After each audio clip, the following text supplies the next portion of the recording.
Coachनि आंखाल माने जाय खामानिखौ मोजां मोनो बे खालामलांबाय थाबानो मोजां जालांगोन जेरखम जोंनि समावबो बारा गैखायामोन आरोना आरो दाथ' बांसिन जोंना फुटबला ग्र' जाबावबाय जोंनियाव बांसिन टुर्नामेन्ट जाबाय बांसिन लिग सोलिगासिनो दं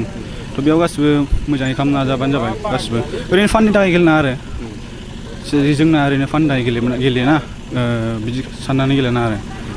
जायखौ मोजां मोनो बेखौ गेलेबानो जाबाय खालामबानो जाबाय बिलिभ खालामनांगोन आरो गावखौनो गाव कि नों खालामनो हागोन बिदि थांनो हागोन बिलिभ खालामनांगोन बिदिनो आरो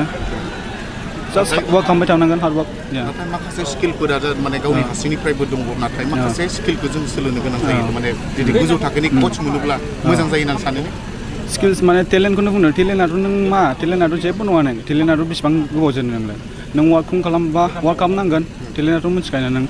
गासै वार्क टेलेन्ट माने डिसिप्लिन थानांगोन आरो डिसिप्लिनैनो गासिबो डिसिप्लिनखौ मेइनटेन खालामनानै गासिबो मोजां जागोन आरो बिदि नङा कि मोजां सोरबा आरो मोजां गेलेबाय उनाव बिदि जायो बयनाबो टाइमा बिदि फैयो आरो टाइमा खालि मा कि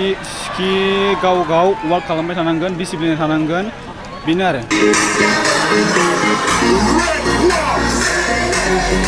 माने बर' फरायसा आफादाबो दिनै माने आन्डार 13 नि थाखाय माने गोबां माने खेला बादायबाय थादों दा बे उन्दैफोरखौ माखासेया खिन्थु दिनै स्पर्ट्सबा एसे गोजानाव थायो दा बिथांमोननिफ्राय मा खावलायगोन बुजिना जोंनि ससाइटियाव एसे डिफारेन्ट जायो आरोना जोंनि ससाइटिया कि एसे डिफारेन्ट मानोना जोंनि इन्डियाआवनो बुङो आरोना खालि पेरेन्टसफ्रा खालि स्टाडियावल' माने स्टाडि फराया स्टाडि लोगोसे गासै सोंनाङो आरोना स्टुडेन्टफोरनावबो कि मा एचिभ खालामनो सानदों आरोना जेसेखि फर्स खालामना आरोना खुनु बिदि जा गावनि गोसो आरोना स्टुडेन्टनि जाय मोजां खामानिखौ मावदों बे आगान होलांबाय थाबानो जाबाय प्रेसार लाना आरोना जेरैबो खालि प्रभाइड खालामना होनांगौ मा मोजाङै ना जालांबाय थागोन जेरखम जोंनाबो नै दा प्रभाइड खालामबाय थायो मानोना जोंखौ दा नुबाय आरोना जौगाहांनाय स' प्रभाइड खालामबानो जाबाय जेबो हेंथा होना आरोना बे स्कुल स्टुडेन्ट बुङोना पेरेन्टसफ्रा कि बिदि बुङो स्टाडियाबो खालामनांगौ आरो स्टाडियाबो मेमोन इम्परटेन्ट मानोना जोंनि ससाइटियाव बिदि सोलिया कि स्टाडिखौ लिभ खालामनानै जों डाइरेक्ट फुटबलल' गेलेनो हाया मोजाङै थानांगोन मोननैखौ मेइनटेन खालामलांनांगोन मानोना नों ओरैनो फैया साक्सेसआ गासिबो बयनाबो वार्क खालामनानैसो फैखायो आरोना बिदि इजिनो फैया रावबो इजिनो फैयाखै फैबाय थानाय समावबो इण्डियान टिम सानो आरो माने सिनियर टिमजों बाहागो लागोन होनना सानो नाजादों बेखौनो आरोना बयबो नाजादों जों सानैबो नाजागासिनो आरो जों